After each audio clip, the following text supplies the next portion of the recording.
नमस्कार सभी को, किरोशा एकेडमी के यूट्यूब प्लेटफॉर्म पे आप सभी का स्वागत है। और इसके पहले वाले वीडियोस में हम सीआरई जो एम्स का एग्जाम है जो कि एसएनओ के लिए अभी होने वाला है 18 नेक्स्ट मंथ दिसंबर में, हम उसके लिए डिस्कस कर रहे थे। हमने पहला पोर्शन हमने कंप्लीट कर लिया था। जो अगर हम बात करें this first portion we already completed, now we are going to deal with the second portion. हम लोग general awareness plus knowledge of computer हम इसमें डील करेंगे जो कि 10 मार्क का है। आपको एक और चीज जो आपको ध्यान रखनी है कि इसमें there is no minus marking, तो आपको कोई भी क्वेश्चन छोड़ के नहीं आना है किसी भी डोमेन में, लाइक फर्स्ट डोमेन में, जनरल डोमेन और स्पेसिफिक डोमेन में, कहीं पे भी आपको कोई भी क्वेश्चन छोड़ के नहीं आना है कि there is no minus marking. चलिए हम शुरू करते, विल स्टार्ट विद। तो आपके सामने पहला क्वेश्चन है जो कि हमने एम्स भुवनेश्वर के एग्जाम से हमने लिखा है कि India got the central bank in 1935, name of which. हम बात करते हैं, ये बात कर रहा है आरबीआई के बारे में। RBI is the reserve bank of India. ये बना था आरबीआई एक्ट 1935 के अंदर। आरबीआई इज अ बैंक को हम बोलते हैं बैंकर्स ऑफ बैंक्स। ये क्या करता है कि it's provide loan to banks, not to individual, to banks. It's also print currencies, print notes आप बोल सकते हैं, ठीक है। इट्स ऑल्सो कंट्रोल डिसिप्लिन, और ये बाकी बैंक्स को ये कंट्रोल करता है। कोई भी बैंक अगर नया, जैसे प्राइवेट सेक्टर बैंक हो गया या अपना दूसरा सेक्टर, कोई भी गवर्नमेंट सेक्टर बैंक हो गया, it's need a permission from RBI to start. RBI उनके ऊपर डिसिप्लिन मेजर भी ले सकता है। RBI can take action against them. तो दिस इज द आरबीआई, ठीक है। आरबीआई स्टार्टिंग चला था, तो उसको हम लोग जब बना था ये 1935 बिफोर द इंडिपेंडेंस, तो हम उसे सेंट्रल बैंक कहा गया था। बाद में इसे रिजर्व बैंक ऑफ इंडिया कहा गया। ये आपको हल्का सा ध्यान रखना है, ठीक है। दिस वाज तो 1935 एक्ट भी आपका यही रहेगा, 1935 एक्ट रहेगा, ठीक है। कम टू द नेक्स्ट, यहाँ पे चिलिका लेक के बारे में बात किया गया है। Chilika lake is a brackish water lake, ठीक है। ब्रेकिश वाटर लेक है, चिलिका लेक है। एक मैंग्रोव सिस्टम है, मैंग्रोव सिस्टम का पार्ट है। मैंग्रोव आपको, अगर आपको समझना है, जो समंदर या किसी नदी के आसपास जो एरिया रहता है जहाँ पे पानी में जो पेड़ पौधे प्लांट्स उग जाते हैं, we call them mangroves. Mangroves का एक अलग से एक बहुत बड़ा एडवांटेज है लोकल कम्युनिटीज के लिए, जैसे कि जो लोकल फॉरेस्ट प्रोड्यूस हो गया वो सब उनको वहां से मिलता है। इसके अलावा जो बहुत सारे जो नॉर्मल जो वहां पे जो पॉपुलेशन है, जैसे कि आपके एनिमल्स हो गए, उन सबको शेल्टर का काम भी ये करता है। Plus mangroves also part of our tourism. तो वहां जहाँ पे मैंग्रोव्स होते हैं वहां पे आसपास टूरिस्ट स्पॉट्स होते हैं, तो लोग जाते हैं। तो चिलिका लेक आपका उड़ीसा में है, ठीक है। उड़ीसा में आपका गहीर माता सेंचुरी भी है, गहीर माता सेंचुरी भी है, या यहाँ पे हम नेशनल पार्क भी कह सकते हैं, दिस आल्सो नेशनल पार्क। यहाँ पे एक ओलाइव रिडली टर्टल की एक प्रजाति है जो कि यहाँ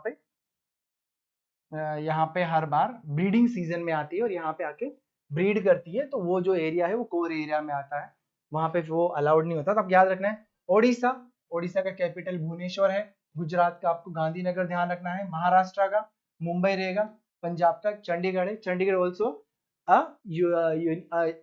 यूटी है, यूनियन टेरिटरी। आपको ये चीज ध्यान रखनी है, ठीक है। इसका यहाँ पे चिलिका लेक का आंसर ओडिशा हो गया। अलग कुछ लेक और है, मैं आपको इसके लिंक में आपको उसका डिस्क्रिप्शन दे दूंगा, I will upload the PDF also that. आगे बात करते हैं, यहाँ पे क्लासिकल लैंग्वेज की बात। अब पहले आपको समझना जरूरी है कि what is classical language. Classical language के लिए देयर इज दिस, इन्होंने चार, जो अपना department of culture, ministry of culture है, इन्होंने, और उसमें एक पर्टिकुलर सेक्शन है लैंग्वेज, उन्होंने एक क्राइटेरिया बनाया। उन्होंने कहा कि वो लैंग्वेज डिस्टिंक्ट होनी चाहिए, उसका जो लिपि है वो बहुत पुराना होना चाहिए। दूसरा, उसका जो एक्सटेंशन है वो बहुत टाइम पहले से होना चाहिए। 4-5 क्राइटेरिया बनाया, उसके हिसाब से क्लासिकल लैंग्वेज बनाई गई है। तो क्लासिकल लैंग्वेज में इन्होंने तमिल को डिक्लेयर किया 2004 में क्लासिकल लैंग्वेज, संस्कृत 2005 में, कन्नड़ 2008 में, तेलुगु 2008 में, मलयालम 2013 में, और ओडिया को लास्ट में 2014 में as a classical language declare किया गया। तो लास्ट लैंग्वेज जो क्लासिकल लैंग्वेज डिक्लेयर हुई वो ओडिया लैंग्वेज है, ठीक है। और जितनी भी क्लासिकल लैंग्वेज है, हम 18 शेड्यूल ऑफ कॉन्स्टिट्यूशन में सारी क्लासिकल लैंग्वेज की हम बात यहाँ पे करते हैं। आगे की बात करते हैं। महात्मा गांधी का अब कुछ कुछ क्वेश्चंस आपके हिस्ट्री से आते हैं जो कि आपका मॉडर्न हिस्ट्री से आएंगे। तो उसमें है कि आपने सबने सुना होगा दांडी मार्च के बारे में। महात्मा गांधी जी ने साबरमती आश्रम से दांडी तक, साबरमती गुजरात से दांडी अरेबियन सी तक पे जाकर वहां पर उन्होंने पैदल यात्रा की थी। उसमें आपको याद रखना है कि 12 मार्च 1930 से लेके 6 अप्रैल 1930 तक उन्होंने यात्रा की थी। इनके साथ में जो जो मूवमेंट थी, उस मूवमेंट का नाम था सिविल डिसोबिएंट मूवमेंट या सविनय अवज्ञा आंदोलन, इसे हम हिंदी में कहते हैं, आपको याद रखना है। ठीक है, 241 माइल्स इन्होंने यात्रा की थी। ठीक है, और इन्होंने वहां जाके जो नमक कानून था तोड़ा था। वो कैसे हुआ था कि दिस ब्रिटिश पीपल और East India Company have imposed the taxes on the salt. There is a long story in some other lecture, I definitely I explain you. Come to the next. यहाँ पे है कि सी hoc क्या है, sky hoc इन्होंने पूछा है। Sky hoc आपका अनमैन्ड ऑरियल व्हीकल है, यूएवी से कहते हैं। अनमैन्ड व्हीकल है। आपने ड्रोन देखा होगा, आजकल आपने देखा होगा कि इधर यूट्यूबर दे जो ड्रोन रहता है उससे फोटोग्राफी सब में काम में लेते हैं, but that's only not the advantage और utility of the drone. There is so many other things that is again the advantage of the drone. Will discuss next slide. आज के टाइम में ड्रोन को जैसे कि टू स्प्रे द पेस्टिसाइड, ठीक है, to deliver a product. अगर आपने बीच में देखा होगा तो over some this Uber and Zomato, their people are also using drone for delivery of their product. ठीक है, इसके अलावा आर्मी में यूज होता है for the surveillance and monitoring purpose use होता है। तो इसका आप देख लो, इसके ड्रोन के 3 टाइप हैं, आपको देख लेना है, नैनो, स्मॉल, ये सब हो गया। ठीक है, इसका मैपिंग में, सर्वे में यूज होगा, एग्रीकल्चर में स्प्रे में काम आ जाएगा। ठीक है, आरएल फोटोकॉपी में काम ये फोटो में काम आ जाएगा, इमरजेंसी रिस्पांस, डिसास्टर में, माइनिंग में, पोचिंग में। ठीक है, मॉनिटरिंग पोचर्स मतलब जो शिकारी रहते हैं, वन्य जानवरों का शिकार करते हैं, उनमें इसमें उसमें इसको यूज कर सकते हैं। इसके अलावा मेट्रोलॉजी में, ठीक है, जमीन में पानी कितना है, हरियाली कितनी है, वो सब फाइंड आउट करने का इसका यूज किया जा सकता है। अब इंडिया में drone is control by the DGCA. DGCA का फुल फॉर्म होता है director general of the civil aviation, जो कि जो हमारे मैन्ड एरोप्लेन एयरक्राफ्ट हैं, जो कि हमारा जैसे कि अपना हो गया, जैसे कि अपना ये अपना इंडिगो हो गया, गो एयर हो गया, ये जो इन फ्लाइट्स के जो रूल्स हैं या इनको जो मॉनिटर करता है, इनको डिसिप्लिन में रखता है, वो डीजीसीए एक ऑर्गेनाइजेशन है। ठीक है, तो आपको याद रखना, मिनिस्ट्री, आपका जो मिनिस्ट्री रहेगा वो डीजीसीए रहेगा। इंटरनेशनल मिनिस्ट्री है जो इंटरनेशनल, जो इसका इंटरनेशनल है, इंटरनेशनल सिविल एविएशन ऑर्गेनाइजेशन। ठीक है, तो जो ऑर्गेनाइजेशन है, इसका जो ऑफिस है ये कनाडा में रहेगा। कनाडा में कहा? मॉन्टेरियल, एक प्लेस है कनाडा में, आपको ये ध्यान रखना है। जो इंटरनेशनल जो सिविल एविएशन रूल्स हैं वो, और India is a finding partner. जब ये ऑर्गेनाइजेशन बनी थी, फाउंडर पार्टनर है, जब ये बनी थी तब से इसका ये मेंबर है, आपको ये याद रखना है। और जो हमारे ड्रोन जो रूल फॉलो करते हैं वो है ड्रोन रूल्स 2021 रूल्स हम फॉलो करते हैं। नेक्स्ट, आईबीएम आपने देखा होगा, पुराने लैपटॉप्स आते थे आईबीएम, उसका फुल फॉर्म है इंटरनेशनल बिजनेस मशीन। आईबीएम का जो अगर हम बात करें, इससे पहली बार पर्सनल यूज कंप्यूटर 1981 में आईबीएम ने लॉन्च किया था। आईबीएम का अगर हम हेडक्वार्टर की बात करें तो इसका जो हेडक्वार्टर न्यूयॉर्क में, रीजनल हेडक्वार्टर अपने यहाँ पे बैंगलोर में, आपको ये चीज ध्यान रखनी है। ठीक है, और ये इसका जो प्रेजेंस है 175 कंट्रीज में है। ये बिजनेस मशीन है, ये सिर्फ लैपटॉप नहीं, अदर इक्विपमेंट्स भी ये बनाती है, आपको ये चीज ध्यान रखनी है। अब हम बात करते हैं कि हम लोग पानीपत का, एक क्वेश्चन आ गया था from the this medieval history से, एक क्वेश्चन था कहीं ना कहीं पे। तो मेडाइवल हिस्ट्री आपको देख लेना है कि पानीपत की लड़ाई तो आपने सुना ही होगा। ठीक है, तो पानीपत का जो the war of Panipat, the battle of Panipat, उसके 3 भाग हैं, अलग अलग हम डील कर लेते हैं। 3 टाइम्स हुआ था। तो फर्स्ट बैटल ऑफ पानीपत, आपको डेट याद रखनी है, 21 अप्रैल 1526। किस किस के बीच हुआ था? ये हुआ था जहरुद्दीन बाबर और इब्राहिम लोदी के बीच में। ठीक है, सेकंड बैटल जो हुआ था पानीपत का, ये हुआ था सम्राट ऑफ चंद्र विक्रमादित्य, उसको हम लोग हेमू भी कहते हैं। और उसके साथ में आर्मी ऑफ अकबर, अकबर खुद नहीं लड़ा था, अकबर की आर्मी से लड़ाई हुआ था सेकंड। और थर्ड बैटल ऑफ पानीपत की हम बात करें, बस आपको सिर्फ नाम और डिटेल्स याद रखनी है और डेट याद रखनी है। ये हुआ था 14 जैन 1761 को, किंग ऑफ अफगान अहमद शाह दुर्रानी के साथ में। ठीक है, और यहाँ पे जो अफगान के जो तो सिराजुद्दौला नवाब, उन दोनों के बीच हुआ था। आप सिर्फ इसका एक स्क्रीनशॉट ले सकते हैं और आपको बस इसको याद रखना है। It can be the probable question in the next exam. Come to next. यहाँ पे मैंने कुछ शॉर्ट नोट्स बनाए, आपको ये ध्यान रखना है कि 5 ही नंबर का पोर्शन आपका ये आएगा, because rest 5 marks goes to the computer. तो हम लोग 5 नंबर इतना ही हम डील करेंगे। बात करते हैं नीति आयोग की। नीति आयोग एज अर्थ प्लानिंग कमीशन, प्लानिंग कमीशन था, उसको चेंज करके इन्होंने नीति आयोग बनाया। फुल फॉर्म है national institution for the transforming India. ये प्लान्स बनाता, ये different different plans, this is a just advisory body, it can not implement any programme, is only advise to the government.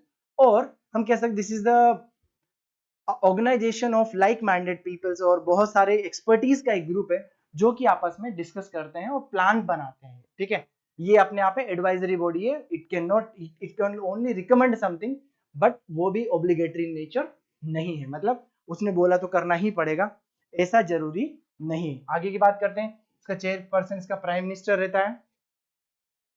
ठीक है, vice president is vice chairperson, इसको खुद PM appoint करेगा। इसमें governor counselling होता है, रीजनल काउंसिल होता है, हेड ऑफ मेंबर 2 मेंबर रहते हैं। आपको ये सारी चीजें ध्यान रखनी, it can be the question somewhere. ठीक है, आगे की हम बात करते हैं। अब आपका सस्टेनेबल डेवलपमेंट गोल जो है वो भी 2-3 एग्जाम में ऐसा क्वेश्चन रहा है, तो हम इसकी बात कर लेते हैं। देखो इसमें 70, पहली बात याद रखना, इसमें 17 गोल है। ठीक है, 17 गोल है, और उसको हम ऐसे याद रख सकते हैं। देखो अगर इंसान पुअर, गोल नंबर 1, अगर इंसान पुअर नहीं होगा तो वो भूखा नहीं, पुअर नहीं रहेगा, तो उसको अच्छे से खाना वाना खाएगा, तो जीरो हंगर सेकंड पे आ गया। वो अच्छे से खाना खाएगा, उसकी हेल्थ अच्छी रहेगी और उसका वेलबींग मेंटेन रहेगा, तो तीसरे में आ गया। अब उसका वेलबींग मेंटेन रहेगा तो एजुकेशन पर ज्यादा ध्यान देगा, तो आपका एजुकेशन 4 नंबर पे आ गया। अब वो एजुकेशन, कोई person, if person is educated, वो understand about the gender equality. ठीक है, ये understand that male and female both are equal, तो वहां पे वो जेंडर इक्वालिटी वाला लॉ फॉलो करेगा, तो 5 नंबर जेंडर इक्वालिटी आ गया। उसके बाद में आपका क्लीन वाटर एंड सैनिटेशन आ गया, आपका इधर सस्टेनेबल एनर्जी आ गया, डिसेंट वर्क इकोनॉमी आ गया। आपको जो याद रखना है, आप 2 नंबर पे जीरो हंगर याद रख लो। आपका हेल्थ वाला जो पोर्शन है नंबर 3 पे आ गया। आपका जो इक्वालिटी है, सो इक्वालिटी एजुकेशन है, वो आपका गोल नंबर 4 है। आप इतना आपको ध्यान रखना है। उसके बाद में आपका ये क्लाइमेट एक्शन हो गया, लाइफ बिलो वाटर हो गया, ये सब आपको ध्यान रखना है। एक आप you can take a screenshot and take a look. Come to next, आपका जो था, एक मैंने 2-3 क्वेश्चन देखा, एचडीआई ह्यूमन डेवलपमेंट इंडेक्स, जो कि आपका यूएनडीपी देता है, उसके बारे में क्वेश्चन मैंने डाल दिया था। इसके 3 सेगमेंट हैं। पहले हम बात करें लाइफ एक्सपेक्टेंसी एट बर्थ। ठीक है, दूसरा एजुकेशन, मतलब expecting school year of schooling, और ग्रोस नेशनल इनकम। ठीक है, ये आपका कितना होगा, पर कैपिटा इनकम कितना है, वो सब हो गया। पर कैपिटा इनकम आपका डिसेंट लिविंग स्टैंडर्ड डिसाइड करेगी, आपका एजुकेशन आपका नॉलेज डिसाइड करेगा, और आपका लाइफ एक्सपेक्टेंसी एट बर्थ आपका long and healthy life decide करे। 3 डायमेंशन से याद रखना है। ये यूएनडीपी देता है, यूनाइटेड नेशनल डेवलपमेंट प्रोग्राम, ये आपका यूएनडीपी शॉर्ट फॉर्म है, ये आपका प्रोग्राम देगा। ठीक है, ये इसमें बहुत सारी कंट्रीज के ऊपर एक साथ ये इंडेक्स बनाता है। 1990 पहली बार लॉन्च किया गया था। 2022 में इंडिया का जो रैंक था ये 132 है। लोवेस्ट रैंक इसमें साउथ सुडान का है। आपको ये चीज ध्यान रखनी है, इसको एचडीआई इंडेक्स हम कहते हैं, बस आप प्लीज आप याद रखिए इस चीज को। नेक्स्ट आगे बढ़ते हैं। अब हम अक्टूबर के बाद, अक्टूबर 2013 में इन्होंने एक रजिस्ट्रेशन प्लेटफॉर्म लॉन्च किया है, one registration platform for the one nation one registration platform for the doctors. तो ये हमारा दिया है नेशनल मेडिकल कमीशन ने। नेशनल मेडिकल कमीशन को पहले मेडिकल कमीशन ऑफ इंडिया भी कहते थे। मेडिकल कमीशन ऑफ इंडिया को अभी इन्होंने डिसॉल्व करके नेशनल मेडिकल कमीशन बनाया। इसका जो चेयरमैन रहता है, it's appointed by the government of India, और उसको इलेक्शन, उसका जो एक कमेटी बनती है, और committee will decide who will be the chairman of this. आगे की बात करते हैं। डिफरेंट डिफरेंट बहुत सारे ऑपरेशंस अभी इंडिया ने चलाए हैं, अभी लास्ट 1 to 2 ईयर में। हम सारे ऑपरेशंस के बारे में बात करेंगे, जैसे कि हम ऑपरेशन गंगा यूक्रेन के लिए चलाया गया, जैसे कि आपने देखा कि the war between the Ukraine and Russia, Russia attack on the Ukraine. तो जो द इंडियन स्टूडेंट्स और Indian those who are stayed in Ukraine, उनको वहां से India has run that program with the help of Indian Air Force to rescue or evacuate all the Indians from the Ukraine. तो उसका नाम उन्होंने रखा था ऑपरेशन गंगा। ये इंडियन एयर फोर्स ने चलाया। ऑपरेशन देवी शक्ति, यहाँ पे जो अफगानिस्तान में, if you heard about it, Afghan this Taliban have captured the Afghanistan and now the Taliban has their own government there in Afghanistan. तो ये जो अफगानिस्तान में जितने भी इंडियंस थे, उनको वहां से निकालने के लिए, हिंदूज को वहां से निकालने के लिए जो प्रोग्राम चलाया, हिंदू सिक्स को प्रोग्राम चलाया, तो ऑपरेशन देवी शक्ति है। बाकी 2-3 ऑपरेशन ऑल आउट हो गए, इस सब आप हल्का सा एक लुक ले लेना। एक लास्ट में जो था ऑपरेशन कावेरी जो रिसेंटली चलाया गया था, ये ऑपरेशन चलाया गया था साउथ सूडान में जितने भी इंडियंस फंसे थे उनको निकालने के लिए। वहां पे एक ग्रुप है, एक terrorist organisation name Boko Haram. Boko Haram का जो हिंदी मीनिंग है वो होता है नो साउथर्न एजुकेशन, और this group is against the girls education. खैर this another topic to discuss, we will discuss on some other classes. तो आपको याद रखना है बोको हराम ग्रुप है, साउथ जो कावेरी ऑपरेशन था वो साउथ सूडान के लिए था, ठीक है। बाकी कुछ फूट नोट हम डिस्कस कर लेते हैं। जो नेशनल लेप्रोसी डे है, ये जो इस साल का थीम था ये था यूनाइटेड फॉर द डिग्निटी। इस साल का थीम था कोणार्क टेम्पल है, ये ओडिशा में है, ठीक है।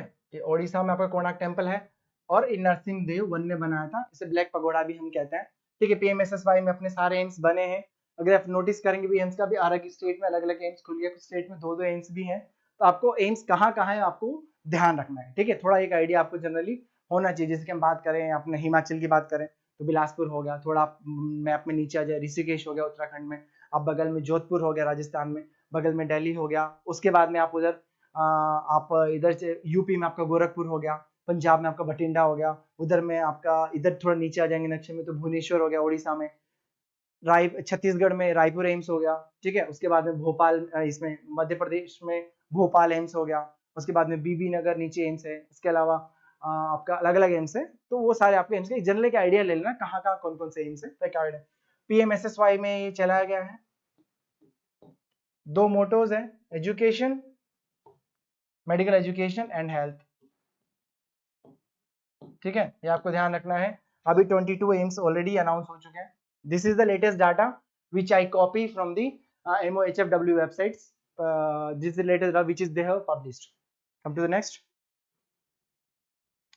ये कुछ कुछ कंप्यूटर के क्वेश्चंस है। Computer again 5 marks, nursing informatics के क्वेश्चंस आपके दूसरे डोमेन्स में आएंगे, but this is the computer question जो कि आ सकते हैं।